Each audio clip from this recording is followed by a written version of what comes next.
So this is our next installment of the Pei podcast, and just hanging around the fire right now with some of the folks here in Pei. These little houses, they call them house cooks, and it's basically a place that they do cooking of their food, but it's really the hub of language and culture. It's where we spend a lot of our time. We do a lot of language here around the fires near the houses. You can see a little house cook in the back there. Each house has a little stove as well, but this is really where they do their main cooking, and really it's the place that we get a ton of language and a ton of culture. And in fact, just as I was approaching, we were just hearing a story of a guy who's he's sick, and they're attributing it to some poison that was worked on him.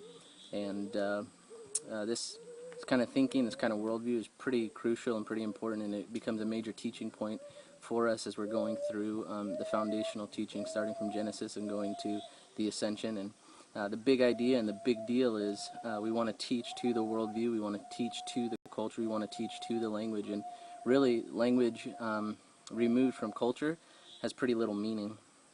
So we want to get as much of the language as well as the culture, and these places are a great place to get it. All along the way, we're just keeping a close ear, we're keeping a close eye on what are they thinking, how are they thinking, and that's really what we want to get into, is to think like a Pei guy does, so that when it comes time for teaching, that we'll be able to effectively communicate this gospel message. And it's the biggest thing, it's the biggest news they'll ever hear in their entire lives, so we want to be able to do it effectively, efficiently.